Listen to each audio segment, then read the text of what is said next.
여러분 안녕하세요. 신과 나눈 이야기 오늘 두 번째 시간 이어가도록 하겠습니다.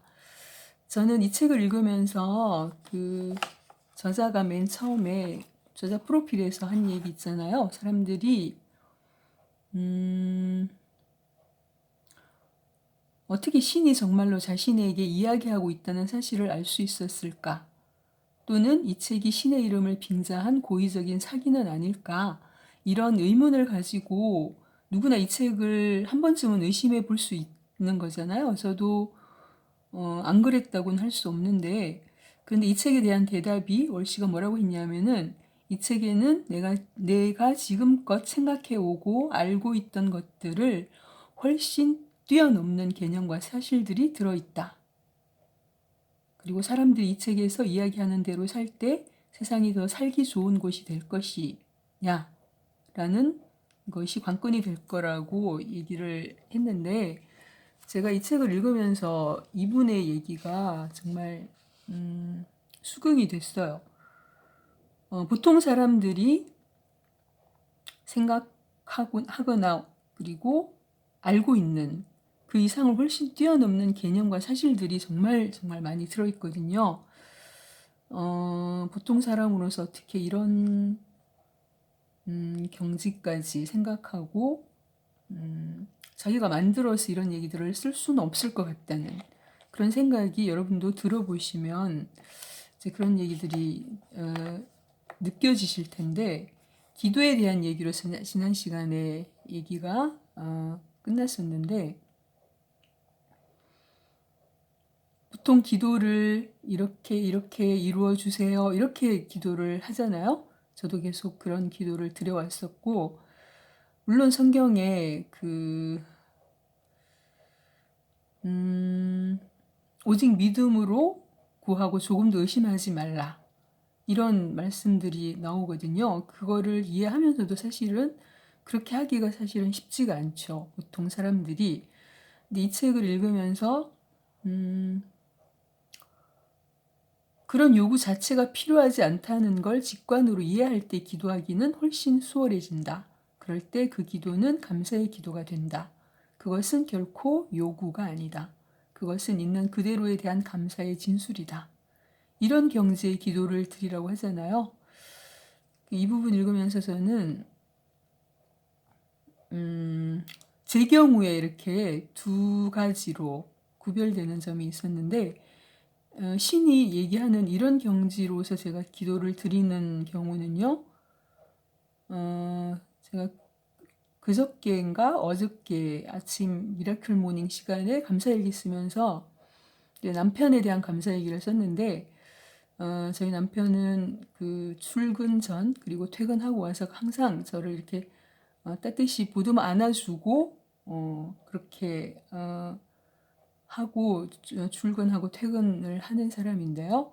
그것에 대한 감사 얘기를 썼습니다. 늘 한결같은 그런 남편을 누릴 수 있는 것에 대한 감사 얘기를 썼었는데, 그런 기도를 저는 드릴 때는 정말 이 경지의 기도를 드리는 것 같아요. 그 사실에 대해서 조금 더 제가 의심하지 않고 그냥 있는 그대로의 감사가 되는 거거든요. 그런 남편을 누릴 수 있게 허락하시니 감사합니다. 이런 기도가 그냥 그대로 있는 그대로에 대한 감사의 진술로 저한테서 나오는데, 또 하나를 예를 들면 제가 제 긍정 확언을 수시로 외치면서 사는 사람이 됐는데, 아프기 전에는 긍정 확언 뭐 이런 게 있다는 것도 모르고 살았던 사람인데요. 확언을 외치는 게 굉장히 도움이 많이 되거든요. 제 마음을 이렇게 다스려 가는데, 김세혜 작가님 그 영상들을 통해서 제가 불안이 가끔씩 올라오고 할 때 정말 많이 도움을 받았거든요.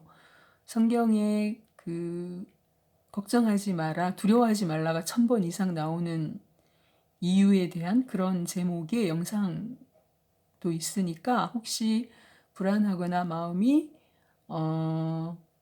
초조하거나 그럴 때 김세희 작가님 그런 영상들 찾아서 들어보시면 정말 도움이 많이 되실 거예요. 저도 도움이 참 많이 됐었는데, 그래서 그분을 통해서 그런 다른 체계를 통해서도 제가 긍정 학원에 대한 얘기들을 이제 알게 됐지만 그분을 통해서도 많은 그런 학원들을 제 삶으로 가져왔거든요. All is well, better things are coming 이런 것들, 그리고 모든 것이 감사합니다 등등 많은 학원들을 제가 외치고 사는데 그 중에 하나가 이제 이 책에서 말하는 것처럼 미리 일어난 것으로 믿고 감사 기도 드리라고 하잖아요. 그래서 저도 앞선 오르고 할 때 다 낫게 하시니 감사합니다. 그 화근을 자주 외치는데요. 그럴 때 이제 이 경지대로만 되지 않는 경우가 있는 거예요. 왜냐하면 이 뒷받침 생각 뒤에 생각에 대한 비밀을 이 부분에서 지금 얘기를 하고 있는데 받침 생각이라고 하잖아요.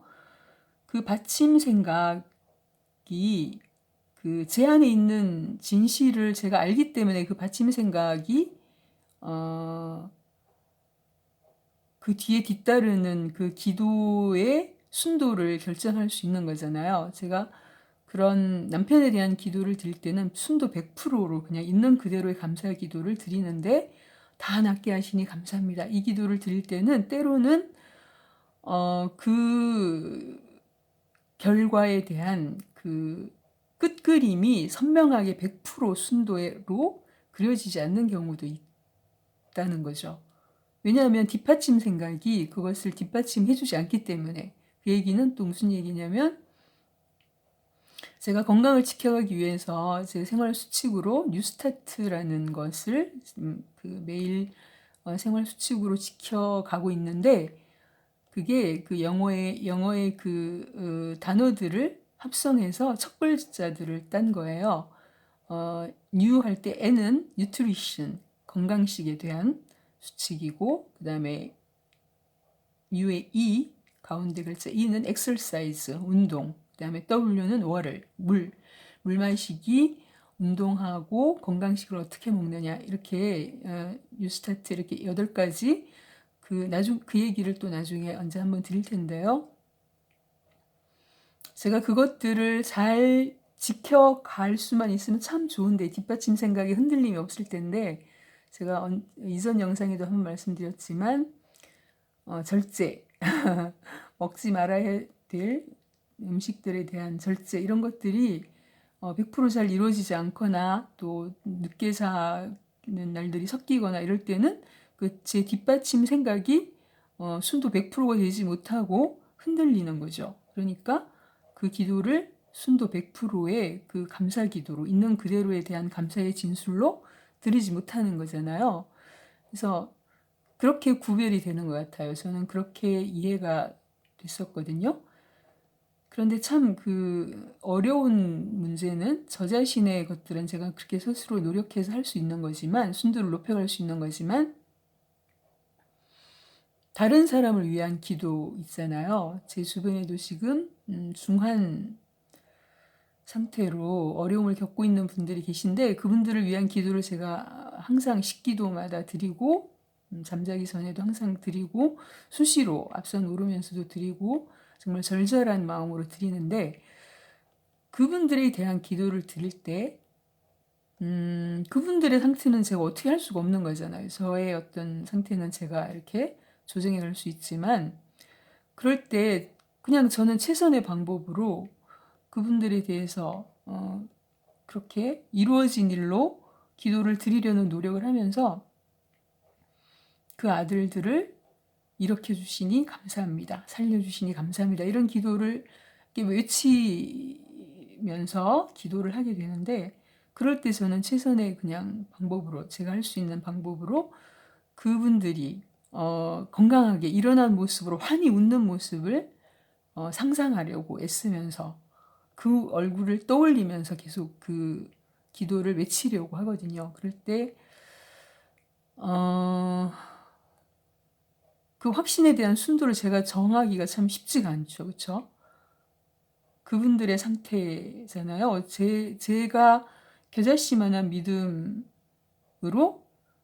그분들의 그 상태에 대한 밑끝그림을 순도 100%의 확신으로 제가 가지기가 사실 쉽지는 않아요. 그래서 그렇게 하려고 노력할 뿐이죠. 그래서 그 끝그림을 선명하게 정말 환하게 웃고 있는 모습을 그리려는 그런 노력을 하면서 기도를 드리게 되는데 이 기도 부분을 읽으면서 저는 그런 생각들이 떠올랐고 제 상황에서는 그렇게 받아들여졌습니다. 여러분은 어떻게 받아들이셨는지 궁금한데요. 제 코멘트는 최소화하려고 했는데 기도에 대한 그 부분에서 저는 떠오르는 그 생각들이 좀 뚜렷해서 그 말씀을 드리려고 드려야겠다는 생각이 들어서 좀 서두부터 긴 말씀을 드렸는데요. 오늘 읽을 부분은요. 우리가 학교에 대해서 학교는 그러니까 삶은 학교다 이런 얘기 많이 들어보셨잖아요. 삶에서 늘 새로운 것들을 배워나가서 삶은 학교다 이런 부분에 대해서 질문을 하는 부분이 나와서 한번 읽어보겠습니다. 삶은 학교가 아닌가요? 그렇다. 우리는 교훈을 배우기 위해 여기 있는 게 아니고요. 그렇다. 그럼 우리는 왜 여기 있죠? 자신이 누구인지 기억해내고 재창조하기 위해서지. 너희에게 되풀이해서 말해 주었는데도 너희는 내 말을 믿으려 하지 않는다. 하지만 그러는 것도 당연하다. 사실 너희 스스로 자신을 창조해 보지 않고서는 그 말을 믿을 수도 없으니까. 뭐가 뭔지 잘 모르겠군요. 학교 얘기로 다시 돌아가 보죠. 저는 많은 선생들에게서 삶은 일종의 학교라고 들어왔습니다. 그런데 솔직히 말해 당신이 그걸 부정하는 것에 큰 충격을 받았습니다. 학교는 너희가 알고자 하는 어떤 걸 모를 때 가는 곳이다. 너희가 어떤 걸 이미 알고 있고 너희가 원하는 것이 그 알을 체험하고 싶은 것뿐이라면 너희가 가야 할 곳은 학교가 아니다. 너희의 표현대로라면 삶이란 너희가 이미 개념으로 알고 있는 것을 체험으로 알 수 있게 해주는 기회다. 이걸 하기 위해 뭔가를 배울 필요는 전혀 없다. 너희는 그저 이미 알고 있는 걸 기억해내고 그에 따라 행동하면 되는 것이다.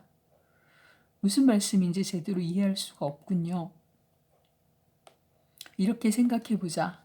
영혼. 너희의 영혼은 언제나 알아야 할 모든 것을 알고 있다. 영혼에게 숨겨진 것, 미지의 것은 하나도 없다.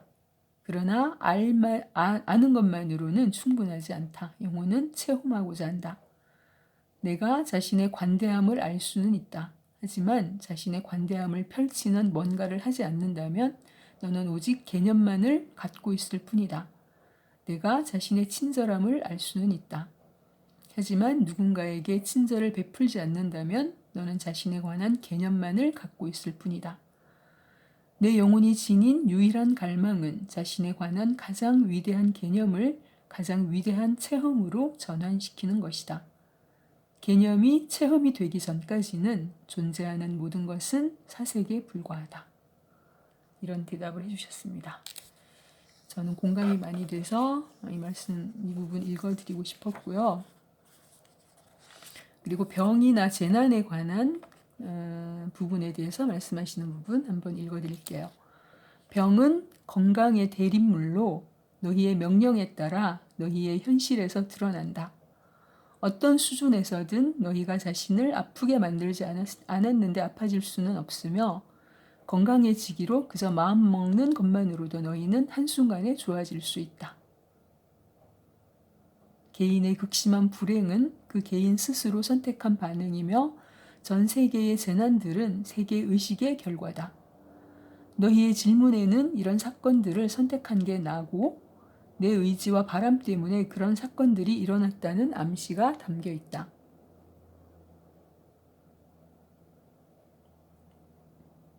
하지만 나는 이런 사건들을 일으킬 생각이 없다. 나는 그저 너희가 그렇게 하는 걸 관조할 뿐이다. 그리고 나는 그런 사건들을 막을 일도 하지 않는다. 그렇게 하는 것은 너희 의지를 방해하는 것이고 너희의 체험, 곧 너희와 내가 함께 선택한 체험을 도로 빼앗는 것이 되기에 그러니 너희가 세상에서 나쁘다고 말하는 어떤 것도 비난하지 마라. 그러기보다는 차라리 너희가 그것의 어떤 면을 나쁘다고 판단했는지, 그리고 정녕 나쁘다면 그것을 바꾸기 위해 뭘 하고 싶은지 물어보라. 외부가 아니라 내면을 향해 이렇게 물으면서 생각해보라. 지금 이런 재난을 당하면서 나는 자신의 어떤 부분을 체험하고자 하는가? 나는 존재의 어떤 측면을 불러내고자 하는가? 왜냐하면 삶의 모든 것은 너희 자신의 창조 도구일 뿐이며 삶의 모든 사건은 단지 자신이 누구인지 판단하고 자신이 될 기회를 제공해 주는 것들에 불과하기 때문이다. 다시 한번 읽어볼게요. 왜냐하면 삶의 모든 것은 너희 자신의 창조 도구일 뿐이며 삶의 모든 사건은 단지 자신이 누구인지 판단하고 자신이 될 기회를 제공해 주는 것들에 불과하기 때문이다. 이것은 모든 영혼에게 적용되는 진리이므로 이 우주에는 어떤 희생자도 없으며 오로지 창조자들만이 있음을 너희가 알게 되리라. 이 행성을 걸었던 모든 위대한 선각자는 누구나 이 사실을 알고 있었다. 너희가 그들을 어떤 이름으로 부르든 간에 그들 중 어느 누구도 자신을 희생자로 여기지 않은 게 바로 이 때문이다. 사실 그들 중 다수가 진실로 박해받았는데도 말이다. 하나하나의 영혼은 모두 선각자들이다. 자신의 기원과 자신의 유산을 기억하지 못하는 영혼들도 있긴 하지만 개개의 영혼은 지금이라는 순간마다 자신의 더없이 고귀한 목적에 맞고 가장 빨리 자신을 기억해내는데 적합한 상황과 조건을 창조한다. 그러니 다른 사람들이 걷는 업보의 길을 판단하려 들지 마라. 너희는 영혼의 계산서 속에서 무엇이 성공이고 무엇이 실패인지 알지 못하니 남들의 성공을 질투하지도 말고 남들의 실패를 동정하지도 마라. 어떤 것을 재난이라 부르지도 말며 기쁜 일이라고 하지도 마라.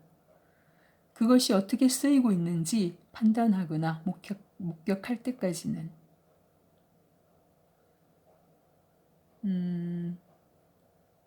사람들이 제가 그 암 환자라는 정체성이 된 사람이잖아요. 가지게 된 사람인데 그 사실로 인해서 저를 안 됐사하고 불행한 사람 취급을 하고 그럴 수도 있잖아요.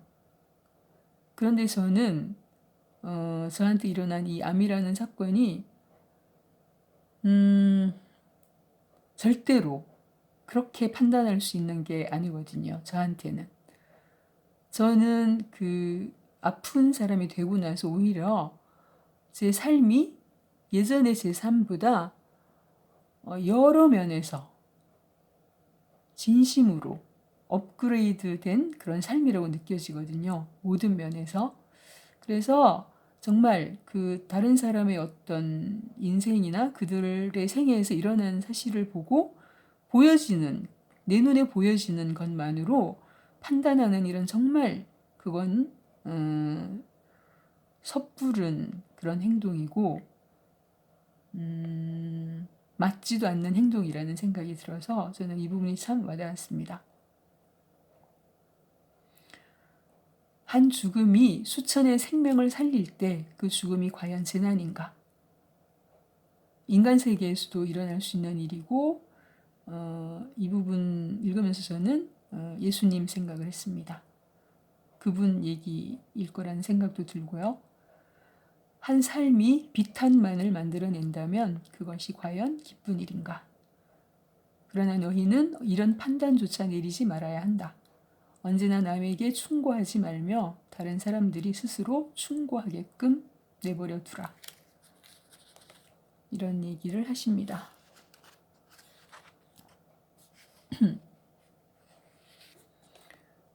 그리고 한 비유를 들어주시는데요. 옛날에 자신이 빛인 걸 아는 한 영혼이 있었다. 이것은 새로 생겨난 영혼이어서 체험을 갈망했다. 그것은 나는 빛이다. 나는 빛이다. 고 말했다. 그런데도 그것의 어떤 암도 또 그것의 어떤 말도 그것의 체험을 대신할 수는 없었다. 그리고 이 영혼이 생겨난 영역에는 빛 말고는 아무것도 없었다. 모든 영혼이 다 위대했고 모든 영혼이 다 장엄했으며 내 외경스러운 광채로 빛나고 있었다. 그래서 문제의 그 작은 영혼은 햇빛 속의 촛불 같았다. 작은 영혼 자신이 그 일부인 그 위대한 빛 속에서 그것은 자신을 볼 수도 없었고 자신을 참된 자신으로 체험할 수도 없었다. 이제 그 영혼은 자신을 알기를 바라고 또 바라면서 지내게 되었다. 그 바람이 너무나 커서 하루는 내가 이렇게 말했다. 작은 영혼이여, 내 그런 바람을 충족시키려면 뭘 해야 하는지 아느냐?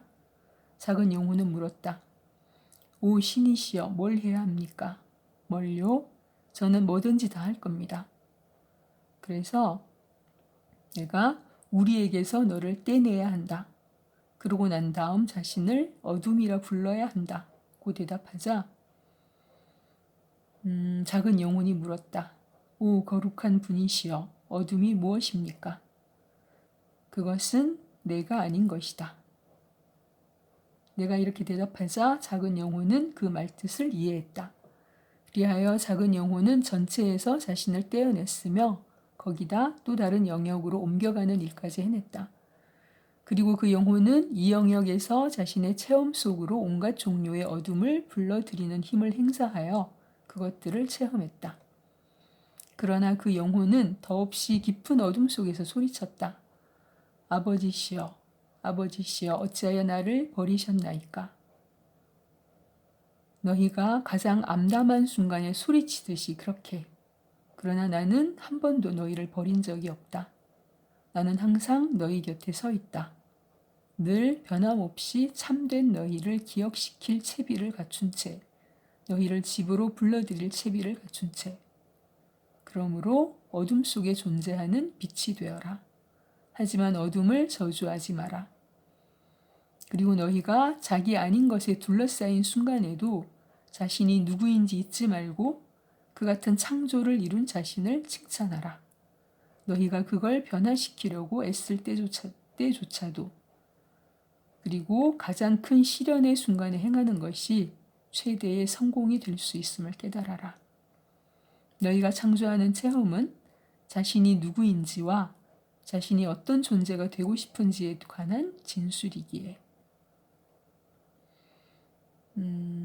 이 부분 읽고서도 제 인생에서 지금 가장 큰 시련의 그 과정을 제가 살고 있잖아요. 그런데 이 시련의 순간에 제가 행하는, 저는 제 삶에서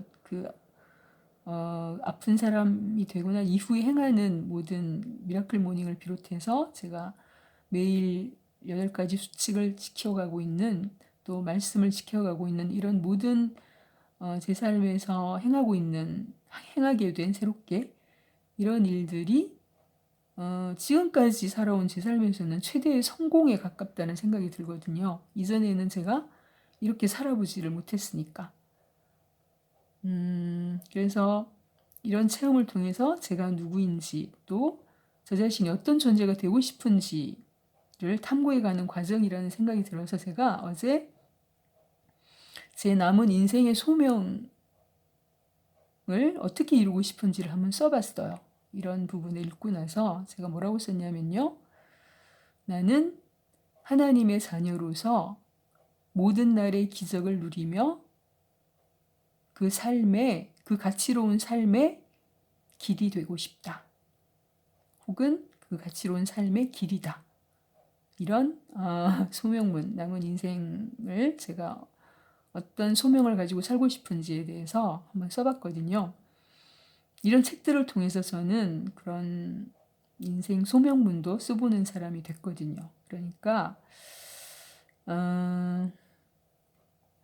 이 말씀이 이 얘기가 너무 와닿습니다. 가장 큰 시련의 순간에 행하는 것이 최대의 성공이 될 수 있음을 깨달아라.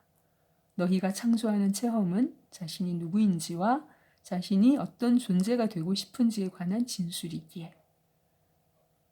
여러분은 어떤 생각으로 이 문장을 듣고 계신지 궁금합니다. 계속해서 읽어볼게요. 내가 너희에게 작은 영혼과 태양에 관한 이런 우화를 들려준 건 세상이 왜 이런 식인지 너희가 더 잘 이해하도록 만들기 위해서이며 모든 이가 자신의 더없이 고귀한 본질에 관한 신성한 진리를 기억하는 그 순간 세상은 한 찰나에 변화될 수 있다는 걸 너희가 더 잘 이해하도록 만들기 위해서다. 지금 인생은 학교이며 너희가 인생에서 관찰하고 체험하는 것들이 다 너희의 배움에 도움이 된다고 말하는 사람들이 있다. 전에도 이런 견해에 대해 얘기한 적이 있지만 여기서 다시 너희에게 말해주겠다. 너희는 배워야 할 어떤 것도 갖지 않은 채 지금의 삶 속으로 들어왔다. 너희는 이미 알고 있는 걸 밝히기만 하면 된다. 그것을 밝힘으로써 너희는 그것이 제 기능을 다하게 만들고 자신의 체험을 통해서 자신을 새롭게 창조할 것이다. 그렇게 해서 너희는 삶을 정당한 것으로 만들고 그것의 목적을 부여한다. 그렇게 해서 너희는 삶을 거룩한 것으로 만든다. 이렇게 대답하고 있습니다.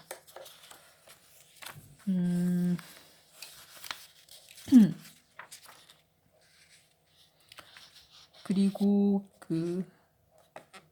세상에서 지금도 우한 폐렴이라는 폭풍우가 지금 휘몰아치고 있는데요. 그런 것들에 대해서 말씀하시는 부분 한번 읽어드릴게요. 세상의 자연재해와 재난들, 즉 회오리와 태풍, 화산 폭발, 홍수 따위의 물질적 소동들을 특별히 너희가 창조하는 것은 아니다. 내가 창조하는 것은 이런 사건들이 내 삶에 미치는 강도다. 우주에서는 그 어떤 분방한 상상력으로도 내가 조장하고 창조했다고 주장할 수 없는 사건들이 일어난다. 이런 사건들을 창조해내는 것은 인류의 결합된 의식이다. 세상 전부의 공동 창조가 이런 체험들을 낳는다. 너희 각자가 하는 일은 그것들이 뭔가 의미가 있다면 자신에게 뜻하는 바가 무엇이고 그것들과 관련해서 자신이 누구이고 무엇인지 판단하면서 그것들을 경험하며 지나가는 것이다. 이렇게 해서 너희는 영적 진화라는 목적을 위해 집단으로 또 개인으로 너희가 체험하는 삶과 시간들을 창조하고 있다. 너는 이런 과정을 좀 덜 고통스럽게 겪을 수 있는 방법이 있느냐고 물었는데 그 대답은 그렇다이다. 하지만 그렇다고 해도 외부 체험에서 바뀌는 것은 아무것도 없을 것이다. 너 자신과 다른 사람들이 겪는 세상 체험과 세상 사건들에서 연상하는 고통을 줄이려면 너는 그것들을 보는 방식을 바꿔야 한다. 내가 외부 사건을 바꿀 수는 없다. 외부 사건은 너희 다수가 창조해낸 것이다. 집단이 창조한 것을 개인이 바꿀 수 있을 만큼 내 의식이 충분히 성숙하지는 못했기 때문이다. 그러므로 너는 내면 체험을 바꾸어야 한다. 이것이 바로 삶을 깨닫는 길이다. 저절로 그리고 그 자체로 고통스러운 건 아무것도 없다. 고통은 잘못된 생각의 결과다. 그것은 생각의 오류다. 성각자들은 가장 쓰라린 고통도 사라지게 할 수 있다. 성각자들은 이런 식으로 치료한다. 고통은 너희가 어떤 것에 관해 내린 판단 때문에 생긴다. 그 판단을 제거해보라. 그러면 고통이 사라진다. 판단은 흔히 과거의 체험에 근거하고 있다. 어떤 것에 대한 너희의 관념은 그것에 관한 이전 관념에서 나온다. 이전 관념은 그보다 더 앞의 관념에서 나온 것이고 또 그 관념은 다시 그보다 더 앞의 관념에서 나오고 마치 벽돌을 쌓듯이 말이다. 이 거울의 방 속에서 내가 맨 처음 생각이라고 부르는 것으로 거슬러 올라갈 때까지. 모든 생각에는 창조하는 힘이 있으나 어떤 생각도 원래 생각보다 더 강하지는 못하다. 이따금 이 원래 생각을 원죄라고 부르는 이유가 바로 여기에 있다. 원죄는 어떤 것에 관한 너희의 맨 처음 생각이 틀렸을 때를 말한다.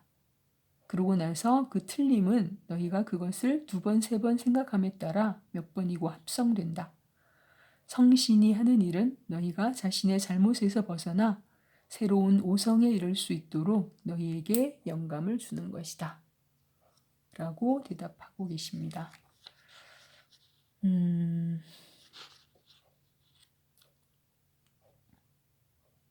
모든 체험에서 오는 고통을 줄이려면 그것들을 보는 방식을 바꿔야 한다. 인생은 해석이라고 하잖아요. 모든 사람의 삶에서 저한테 일어났던 사건만큼 혁명적인 사건들이 일어날 때 그 혁명적인 사건을 내가 어떻게 받아들이고 그것을 어떤 방식으로 보고 해석해서 내 인생에 적용해서 그것을 돌파해 가는지에 따라서 그 사건은 축복이 되기도 하고 저주 그대로 남을 수도 있고 고난 그대로 남을 수도 있다고 생각합니다. 어떤 것이든 그것을 보는 방식을 내가 결정하고 내가 창조해내고 내가 그것을 가지고 그 고난을 정면 돌파해서 뚫고 나가는 그것만이 고난에 맞서는 그리고 극복해 나가는 가장 현명한 길이 될 거라는 생각이 듭니다. 그 얘기를 미라클 모닝의 저자가 혈액암에 걸려서 그분이 새롭게 책을 기적의 공식이라는 책을 미라클 이퀘이션이라는 제목의 책을 가지고 그 고난을 극복하고 다시 세상으로 나오셨는데요. 그분이 주신 메시지를 통해서도 제가 큰 힘을 얻었거든요. 이 메시지를 여러분과도 나누고 싶어서 말씀드렸습니다. 그 책도 읽고 제가 여러분과 함께 나누어서 읽어드리도록 하겠습니다. 오늘은 여기까지 하겠습니다. 안녕히 계세요.